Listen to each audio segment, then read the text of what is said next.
저번 주 금요 기도회 때 살펴봤던 이 베드로후서는 성도의 신앙생활이 무엇인가를 우리에게 알려주고 있다고 하였습니다.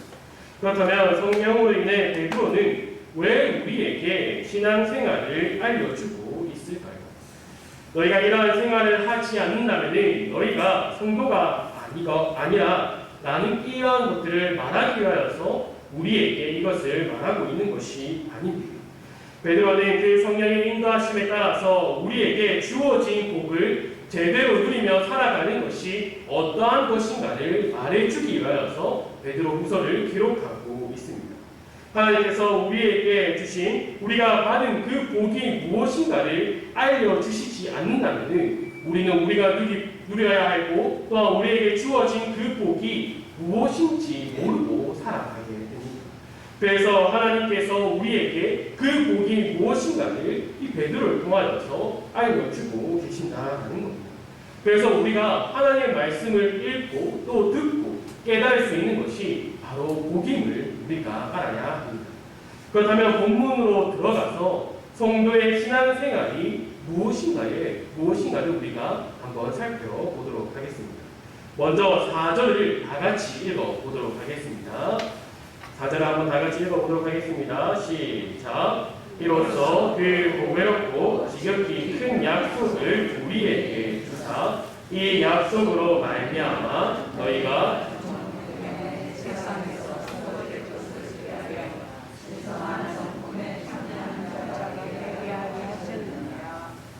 아멘. 보배롭고 지극히 큰 약속이라고 말하고 있습니다. 보배롭고 지극히 큰 약속은 복음입니다. 이 복음으로 인해서 우리가 종력에서 어디로 참여한 자가 되었다라고 말하고 있습니까? 바로 신성한 성품이라고 말하고 있죠.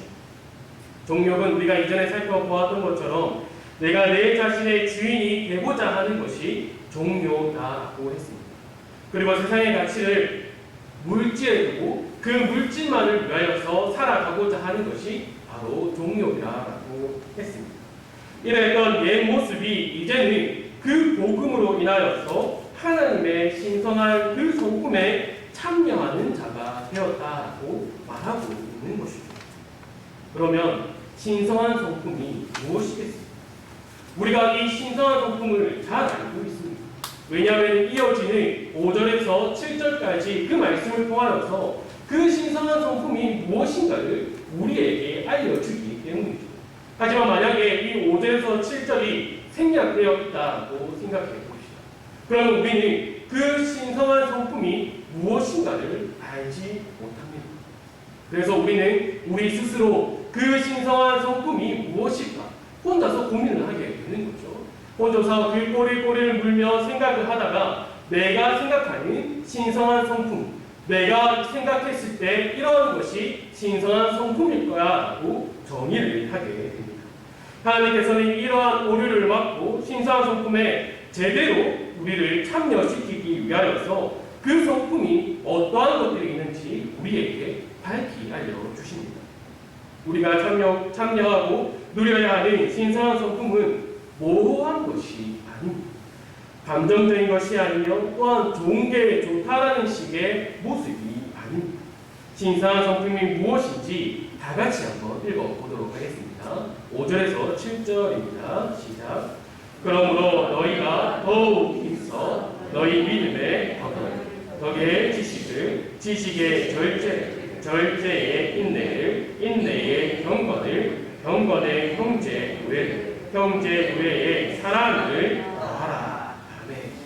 우리는 이 신성한 성품이 이렇게 나열되어 있다고 해서 단계적으로 우리가 이것을 성취하고 얻는 것으로 생각해서는 안 됩니다. 믿음 다음에 덕이 오고 덕 다음에 지식이 오고 이러한 식으로 단계적으로 이루어지는 것이 신성한 성품이 아님을 알아야 합니다. 앞서 말했듯이 하나님께 부름을 받고 또한 하나님께 택함을 받은 성도들에게 주어진 복입니다. 1차 복이 있고 2차 복이 있는 것이 아니라 한 번에 주어진 복입니다. 우리에게 주어진 복이라는 사실을 계속해서 기억해야 합니다. 우리가 우리 스스로 만들어내는 것이 아니라 하나님께서 우리를 택하시고 우리를 부르셔서 그 신성한 성품에 참여하게 만들었고 그것을 우리에게 주셨다는 것을 늘 기억해야 합니다. 하지만 우리가 이것들이 우리에게 주어진 복이 아니라 성도가 되기 위한 명분이라고 생각을 할 때가 있습니다. 이러한 생각을 한다면 신앙생활에 기쁨이 없어지게 됩니다. 여기서 신앙생활에 기쁨이 사라진다는 것은 삼위 하나님과 교제가 없어진다는 것을 말합니다. 신성한 성품의 신성한 성품들을 성도가 지녀야 하는 성도의 명분이라고 생각하면 이런 말들이 나오기 시작합니다. 아니, 집사라는 사람이 저렇게 행동해서는 되는가? 장로인데 왜 더 봉사를 하지 않는가? 교육자들 정말 실망이야. 이러한 식의 말이 나오기 시작합니다. 신성한 성품이 명분이 되면 그 사람을 판단하기 시작합니다. 하나님께서 우리를 서로의 모습을 재가면서 누가 성도인가, 누가 참 성도인가, 누가 거짓 성도인가, 누가 성도처럼 살아가지 못하는가 이렇게 잣대질을 해라라고 우리를 그 신성한 성품에 참여시킨 것이 아닙니다. 하나님께서는 목적하신 바가 있기 때문에 우리를 부르시고 우리를 택하시고 그 신성한 성품에 참여시키고 그 신성한 성품이 무엇인가 우리에게 구체적으로 알려주고 있다는 것을 우리는 알아야 합니다. 우리가 이 목적을 알지 못한다면 신성한 성품을 가지지도 못하고 누리지도 못하고 나아가 성도로서 신앙생활을 제대로 할 수 없게 됩니다. 하나님께서 우리에게 그리스도께서 다시 오시기 전까지 우리가 이 땅에서 성도로서 어떻게 신앙생활을 해야 하는지 그리고 성도가 신앙생활을 해 나가야 하는 이유를 우리에게 알려주고 있습니다. 오늘 본문에 속한 2절을 보면 이렇게 나와 있습니다. 하나님과 우리 주 예수를 알므로 은혜와 평강이 너희에게 더욱 많을지어다. 아멘. 우리에게 있어서 은혜와 평강이 중요합니다. 하지만 이것보다 더 중요한 것이 앞서 나오고 있습니다. 무엇입니까? 바로 성도의 신앙생활의 목적을 말해주고 있습니다. 하나님께서 성도를 우리를 택하시고 부르시고 이 신성한 성품에 참여시킨 그 목적은 하나님과 우리 주 예수를 알도록 하기 위해서입니다. 하나님과 우리 주 예수를 알아가는 것이 성도의 신앙생활의 목적입니다. 성도가 제대로 된 신앙생활을 해야 하는 그 목적이 하나님과 우리의 주 되신 그리스도를 알아가기 위해서입니다. 하나님과 주 예수를 아는 것은 단지 지식적으로 알아가는 것이 아니라 그 하나님과 예수님과 교제를 누리는 것을 말하고 있습니다. 그리고 신성한 성품을 이야기하고 다시 그 목적을 우리에게 상기시켜주고 있습니다. 본문 8절을 우리 한번 다 같이 읽어보도록 하겠습니다. 8절입니다. 시작. 이런 것이 너희에게 있어 흡족한즉 너희로 우리 주 예수 그리스도를 알기에 게으르지 않고 열매 없는 자가 되지 않게 하려. 이런 것이 너희에게 있어 흡족한즉 신성한 성품이 있음을 말하고 있는 거죠. 그 성품으로 인해 무엇을 안다라고 말하고 있습니다. 그 신성한 성품의 목적이 무엇이라고 말하고 있습니다. 바로 예수 그리스도를 아는 것입니다. 왜 신성한 성품이 성도에게 있을 때 우리가 그 신성한 성품에 참여하여서 그 신성한 성품을 누리며 살아갈 때에 제대로 된 신앙생활을 하며 살아갈 때에 왜 그리스도를 더욱 알아가는 것이겠습니까?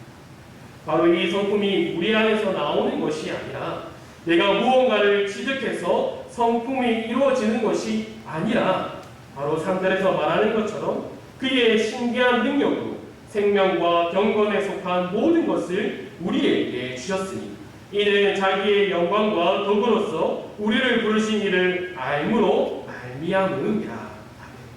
하나님께서 그의 신기한 능력으로 생명과 경건에 속한 모든 것을 우리에게 주셨다라고 말하고 있습니다. 그러면 하나님께서 주신 생명이 무엇입니까? 내가 곧 길이요 진리요 생명, 바로 예수 그리스도를 말하고 있는 것이고, 생명은 예수 그리스도입니다. 그러면 경건은 무엇이겠습니까? 답이 당연하겠죠. 예수 그리스도입니다. 디모데전서 3장 16절에서는 이렇게 말하고 있습니다. 크도다 경건의 비밀이요. 여기서 경건의 비밀을 말하고 그것이 무엇인가에 대해서 설명하고 있습니다. 그렇지 않다 하는 이이 없도다. 그는 육신으로 나타난 바 되시고 영으로 의롭다 하심을 받으시고 천사들에게 보이시고 만국에서 전파되시고 세상에서 믿음 받으시고 영광 가운데서 올려지셨습니다. 바로 이 경건의 비밀을 말하면서 예수 그리스도에 대해서 우리에게 알려주고 있습니다. 즉 경건은 예수 그리스도 그 자체라는 사실을 우리에게 말해주고 있는 거죠. 생명이신 그리스도, 경건의 그 자체이신 그리스도를 우리에게 주셨다라는 겁니다. 또 이어지는 것이 있지요. 자기의 영광. 요한복음 1장 14절에 이렇게 나와 있습니다. 말씀이 육신이 되어 우리 가운데 거하심에 우리가 그의 영광을 보니 아버지의 독생자의 영광이요 은혜와 진리가 충만하더라. 하나님의 영광이 그리스도로 나타났습니다. 육신을 입어 그리스도로 나타났습니다. 세례 요한은 그 그리스도를 보고 이렇게 말했습니다. 이어지는 18절입니다. 본래 하나님을 본 사람이 없으되 아버지 품속에 있는 독생하신 하나님이 나타내셨느니라.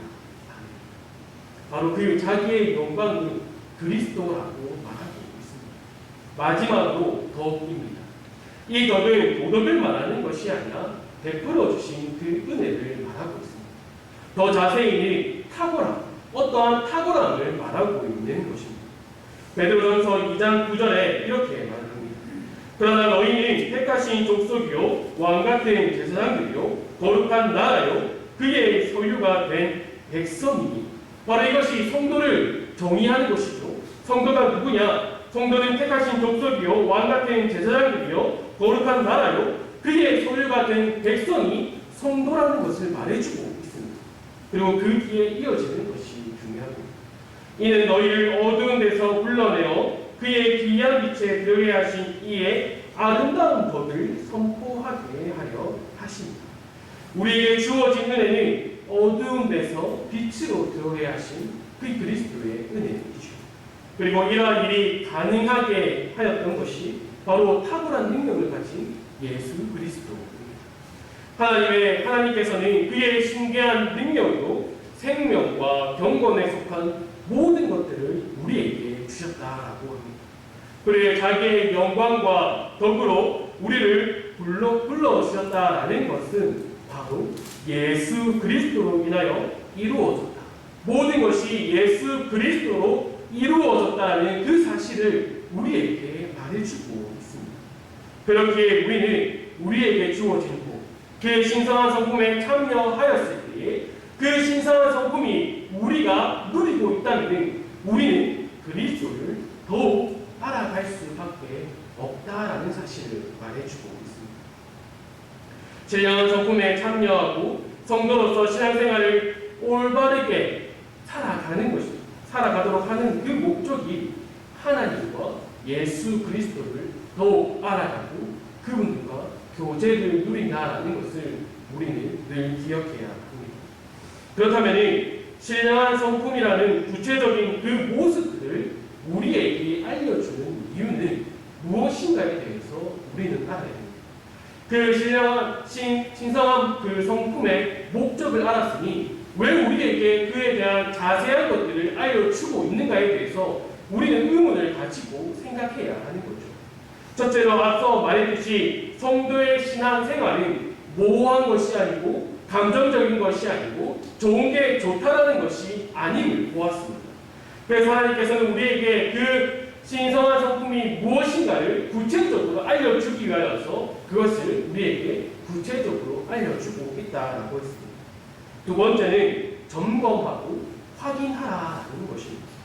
나에게 믿음이 있는가, 덕이 있는가, 지식이 있는가, 절제가 있는가, 인내, 경건, 형제 위에 사랑이 나에게 있는가를 점검하라고 우리에게 그 구체적인 것들을 알려주고 계십니다. 이를 통하여서 성도냐 아니냐 이것을 점검하는 것이 아니라 신성한 성품에 참여하여서 그리스도와 그 하나님과 교제를 누리고 있는가를 너는 점검해보고 확인해보라라고 말씀하고 계십니다. 그래서 8절 끝에 이렇게 이야기하고 있는 거죠. 주 예수 그리스도를 알기에 게으르지 않고 열매 없는 자가 되지 않게 하려니와. 바로 이것인 거죠. 우리에게 그 목록들을 쭉 나열해서 알려주는 것은 우리가 이것들을 누리며 이것을 누리면서 그리스도를 닮아가고 있는가, 그리스도를 더 알아가고 있는가, 하나님과 교제를 누리고 있는가, 그것을 점검하고 확인하라고 우리에게 그 구체적인 것들을 알려주고 있는 것입니다. 많은 성도들이 율법주의가 좋지 않다라는 사실을 다 알고 있습니다. 왜 그렇죠? 왜냐하면 성경에서 이 모든 것들을 알려주고 있기 때문이죠. 특별히 갈라디아서 4장을 통해서 우리가 율법의 역할을 알기 때문입니다. 갈라디아서 4장에서는 율법을 우리를 그리스도께 인도하는 초등교사라고 말해주고 있습니다. 그리고 율법으로 구원을 받는 것이 아니라 그리스도로 인하여 오직 예수 그리스도로만 인하여서 우리가 구원을 얻는다라고 말하고 있습니다. 이것을 확실하게 선포하고 있습니다. 이것을 깨닫지 못한 이들이 율법에 더 많은 의미를 부여합니다. 그 율법을 지켜야지만이, 그 율법을 모두 행해야지만이 우리가 구원을 얻는다라고 말을 하죠. 그것을 지키지 못하면 구원된 백성이 아니고 또한 구원받지 못한다라고 말을 합니다. 그리고 그러한 것들을 가지고 다른 사람들을 정죄합니다. 나는 율법을 지키는데 왜 너는 지키지 못하느냐고 정죄를 시작하는 거죠. 그래서 율법주의 유대인들의 모습과 그 바리새인들의 모습을 통해서 우리는 그 율법주의가 좋지 않다라는 것을 잘 알고 있습니다. 이렇게 율법주의를 좋지 않은 것으로 생각을 하면서 우리에게는 많은 이들이 형식주의에 빠져있는 모습을 볼 수 있습니다. 율법주의는 싫어하지만 그 형식주의에 빠져있는 모습들이 있다는 것이죠. 예배에 많이 참여해야지, 기도를 오래 해야지, 헌금생활을 잘해야지, 봉사를 많이 해야지, 이러한 것들이 신앙생활이라고 말을 하면서, 물론 신앙생활이 맞습니다. 하지만 이것이 다라고 말을 하면서 이것을 통하여서 통계를 내고 사람들이 그 사람을 통하여서 이 사람은 성도이다, 이 사람은 신앙생활을 잘하고 있다, 못한다, 이것을 정죄하기 시작합니다. 이렇게 생각하는 것은 예배와 기도 그리고 봉사를 수단으로 생각하기 때문입니다. 오늘 내가 예배를 드렸으니까 나는 성도야라고 안심을 하고 한 주간을 마음대로 살아갑니다. 그리고 다시금 교회에 나와 예배를 드리면서 회개하고 다시금 돌아가서 똑같은 일을 반복하는 것이죠. 단순히 그 형식만을 지키면 된다고 생각합니다. 내가 예배를 많이 드리니까 나는 성도야. 내가 기도를 많이 하니까 나는 성도야. 내가 헌금생활을 잘하니까 나는 성도야라고 생각하는 그 형식주의에 빠져있는 모습들이 많이 볼 수 있습니다. 또 다른 사람들은 나는 오전 예배, 오후 차영 예배, 수요, 금요일에 빠짐없이 참여하니까 저기 주일만 나오는 모 집사보다 나는 성숙한 성도야라고 말하는 사람들이 있습니다. 이러한 모습을 지켜보고 있던 또 다른 사람은 이러한 말을 하죠. 기도는 새벽에 하는 것이지. 자신이 새벽 기도에 잘 참여한다라는 사실을 어필하고 있는 것이죠. 이러한 형식주의에 빠져있는 모습을 많이 볼 수 있습니다. 이것이 나의 신앙의 지표라고 생각을 하고 이것이 나의 성숙한 어떤 모습이라고 말을 하는 사람들이 많습니다.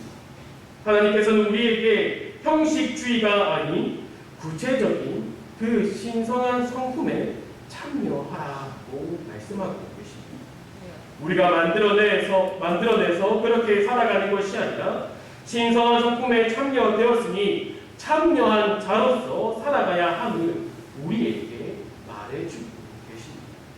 이와 동일한 형상에 있는 성령의 9가지 열매도 똑같이 이야기하고 있습니다. 갈라디아서 5장 22절과 23절을 우리 한번 다 같이 읽어보도록 하겠습니다. 시작. 오직 성령의 열매는 사랑과 희락과 화평과 오래 참음과 자비와 양성과 충성과 온유와 절제니 이 같은 것을 금지할 법이 없느니라. 이 같은 것을 금지할 법이 없느니라고 말합니다. 이 말은 이것을 너희가 지켜야 한다라는 아주 중요한 조항으로서 붙이고 있는 것이 아닙니다. 하나님의 부르심을 받은 자들은 성령을 따라가는 자들인데 그것을 어떻게 알 수 있는가를 말해주고 있는 거죠. 성도된 자로서 그 성령의 인도하심을 받고 성령을 따라 살아가면은 맺을 수밖에 없는 그 열매, 사랑과 희락과 화평과 오래 참음과 자비와 양성과 충성과 온유와 절제, 이 열매를 맺을 수밖에 없다라는 사실을 바로 이 같은 것을 금지할 법이 없느니라, 이것으로 우리에게 말해주고 있는 것입니다. 그리고 이 성령의 9가지 열매를 우리에게 말해주면서 주위를 둘러보아서 어떠한 성도에게 어떠한 열매가 맺혀 있는가, 이것을 보라라고 말하는 것이 아닙니다. 이 열매를 보아서, 이것들을 보아서 그 열매들을 맺어 나가고 있는가 너 자신을 확인해 보아라라고 말합니다. 그래서 5장 16절에서 이렇게 말을 하죠. 너희는 성령을 따라 행하라. 그리하면 육체의 욕심을 이루지 아니하리라. 그 뒤에 이어지는 25절에서도 동일하게 말하고 있습니다. 만일 우리가 성령으로 살면 또한 성령으로 행할지. 즉 성도란 성령을 따라 행하는 자, 성령을 따라 행하고 그 성령을 의지하여서 살아가면 그 성령의 9가지 열매를 맺을 수밖에 없다라는 사실을 우리에게 알려주고 있습니다. 맺을 수밖에 없으니 그 맺힌 열매를 보고 내가 성령과 함께하고 내가 성령의 인도하심에 따라서 살아가고 있구나를 너희는 확인해라라고 우리에게 알려주고 계십니다. 이것이 목적이라는 것이죠. 성령을 따라 행하는 것, 성령으로 살아가는 것이 주 목적이지 나에게 사랑의 열매가 있다, 내가 비로소 사랑의 열매를 맺었다, 오래 참았다, 절제했다라는 형식적인 문제가 아니라는 겁니다. 성령 하나님과 교제를 누리며 그와 함께할 때 열매가 맺어지고 그 열매로 확인하라고 우리에게 주어진 것입니다. 내가 성령 하나님과 교제를 나누고 그와 함께 살아가고 있다라고 그 놀라운 사실, 그 은혜로운 사실을 알아라라고 하는 겁니다. 주 안에 사랑하는 성도 여러분, 하나님께서는 우리에게 기록된 말씀을 주시면서 이것을 지식적으로 쌓아가라고 말하지 않습니다. 이것을 성도의 신앙생활이라고 말하며 요구하지 않으십니다. 지식적으로 알아가는 것이 성도의 신앙생활이라고 못 박아서 말하지 않는다는 것을 우리는 늘 기억해야 합니다. 성도의 신앙생활의 핵심은 살아계신 하나님의 그 은혜를 누리고 있는 것. 그 은혜로 인하여 그리스도 안에서 그리스도와 교제를 나누며 그를 닮아가고 있는가? 성령을 따라 행하고 있는가? 성령의 인도하심에 따라서 살아가고 있는가를 확인하는 것이 성도 신앙생활의 핵심이라는 것입니다. 이것을 말씀을 통하여서 확인해라라고 우리에게 이 놀라운 말씀을 주고 계십니다. 이것은 지극히 개인의 문제임을 우리는 알아야 합니다. 성도의 신앙생활은 나와 하나님과의 관계입니다. 나와 하나님과의 지극히 개인적인 관계를 우리가 깨달아야 합니다. 저 집사와 하나님의 관계가 나의 신앙생활이 아니다라는 것이죠. 남의 이야기를 끄집어 올 필요가 없습니다. 어떠한 사람이 이렇게 했더니 기도가 응답되었다. 그런 것을 우리의 신앙생활에 적용시켜서는 안 된다고 하나님께서 우리에게 개인적으로 우리의 삶 가운데서 역사해 주셔서 말씀해 주십니다. 하나님의 말씀을 통하여서 나는 성도로서 나에게 주어진 그 복과 은혜를 누리며 올바른 신앙생활을 하고 있는가를 늘 점검해 보시기 바랍니다. 하나님의 말씀을 통하여서 나를 비추어 보는 것이죠. 그래서 날마다 삼위 하나님과 풍성한 교제를 누리기 바랍니다. 오늘 본문 10절과 11절에서 말하는 것과 같이 하나님께서 나를 부르시고 나를 택하셨다는 그 사실을 더욱 굳건하게 하시기 바랍니다. 나는 하나님께 택함을 받고 부름을 받는 성도임을 늘 기억하시기 바랍니다. 그래서 성령을 따라 행하며 육체의 정욕을 이뤄서 실족하지 마시기 바랍니다. 우리에게 약속된 영원한 나라에 대한 그 소망을 가지고 날마다 살아가시기 바랍니다. 이 땅에서 올바른 신앙생활을 해나가기 바랍니다. 내가 생각하고 남이 말하는, 남이 자기가 이렇게 했다라고 말하는 것을 따라서 행하는 것이 아니라 하나님의 말씀을 통해서 하나님께서 말씀하시는 그 바른 올바른 성도의 신앙생활이 무엇인가를 깨달아서 그것을 가지고 남에게 잣대를 대는 것이 아니라 나에게 대해서 나는 하나님과 동행하고 있는가? 나는 그리스도를 닮아가고 있는가? 그저 교회에 나왔다가 돌아가고 그저 예배에 참여했다가 돌아가고 그저 기도를 하는 것이 아니라 그런 형식적인 모습이 나에게 있어서 내가 성도이고 거룩한 백성이다라고 말하는 것이 아니라 하나님과 풍성한 교제를 누리는 오늘 우리가 살펴보았던 이 신성한 성품이 우리의 삶 가운데 나의 모습에서 나오며 내가 더욱 그리스도를 알아가고 닮아가고 있구나를 늘 기억하는 우리 축복로교회 성도들이 되기를 간절히 소망합니다. 아버지 하나님 감사합니다. 우리가 이 세상에서 하나님의 성도로서 바르게 살아가는 모습을 알게 하여 주시고 또한 그렇게 살아갈 수밖에 없음을 알려주심을 감사합니다. 우리가 언제나 하나님의 말씀을 통해 삼위 하나님과 교제를 나누며 나의 신앙생활을 점검하며 살아갈 수 있도록 인도해 주시기 간절히 원합니다. 그럴 때에 우리에게 주어진 믿음이 말씀에 대한 소망이 넘치며 어떠한 상황에서라도 삼위 하나님과 동행하여 실족하지 아니하도록 우리를 붙잡아 주시옵소서. 더욱 하나님을 알아가고 그리스도를 닮아가며 그 성령에 이끌려 살아갈 수 있도록 주님 나를 붙들어 주시고 성도로서 올바른 신앙생활을 해나갈 수 있도록 더욱 인도하여 주시길 간절히 원하며 이 모든 것 예수님의 이름으로 기도드립니다. 아멘. 찬송가